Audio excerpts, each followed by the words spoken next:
முருகர் தவறு செஞ்சால் தண்டிப்பாரா? நிச்சயமாக தண்டிக்க மாட்டாருங்க. தண்டிக்கவும் மாட்டார், கண்டிக்கவும் மாட்டார். ஆனால் அந்த தவறுகளை நம்மளை திருத்திக்க செய்வார். நம்மளை துன்புறுத்தியோ இல்லை நம்மளை கஷ்டப்படுத்தியோ காயப்படுத்தியோ நம்மளை திருத்த மாட்டாருங்க. அன்பு காட்டி காட்டியே நம்மளை திருத்திடுவார்.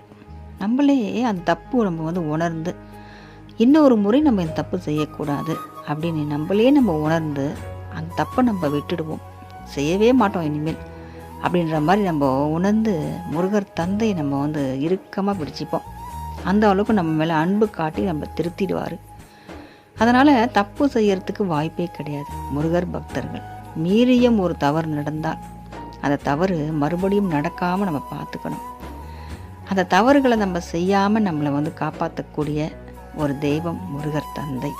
ஏன்னா அவங்க ஏதோ ஒரு சூழ்நிலையில் தப்பு செய்கிறாங்க, ஏதோ ஒரு கஷ்டத்துக்காக தப்பு செய்கிறாங்க, ஏதோ ஒரு நெருக்கடி அவங்களுக்கு, இதெல்லாம் தப்பிக்கணும்னு தவறு செய்கிறாங்க.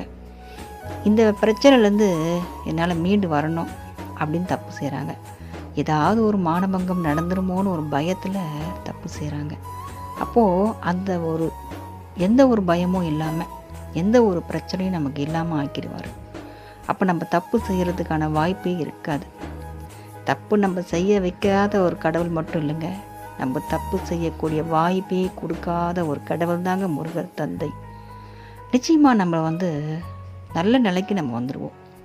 தவறு செஞ்சிருந்தாலும் தவறே செய்யாத ஒரு பரிசுத்தமான ஒரு உள்ளத்தோடு நம்மளை வாழ வைப்பார் முருகர் தந்தை. அதே சமயத்தில் நம்ம முருகர் பக்தர்களுக்கு நம்மளால் முடிஞ்ச ஒரு உதவி நம்ம செஞ்சிட்ருக்கும் போது ரொம்ப மகிழ்ச்சியும் அடைவாருங்க. நம்மளால் உதவியே செய்யக்கூட முடியாத ஒரு சூழ்நிலை நம்ம இருப்போம். அடுத்தவங்களோட உதவியை நம்ம எதிர்பார்த்துட்டு தான் இருப்போம். ஆனால் முருகனை நம்ம வணங்க ஆரம்பித்ததுக்கப்புறமா அடுத்தவங்களுக்கு உதவி செய்யக்கூடிய அளவுக்கு நம்மளை உயர்த்திடுவார் முருகர் தந்தை. நிச்சயமாக உயர்த்திடுவார். நம்ம உயர்ந்து நம்மளுடைய உயர்வு நம்மளே உணர வைப்பார். ஐயா, நான் இந்த அளவுக்கு இருந்தேன், இன்றைக்கி இப்படி இருக்கேன், உன்னால் இருக்கேன், உன்னால் நான் உன் பேரை சொல்லி என்னால் முடிஞ்சதை நான் செய்கிறேன் ஐயா, என் கூட நீ இருந்து என்னை வழி நடத்து.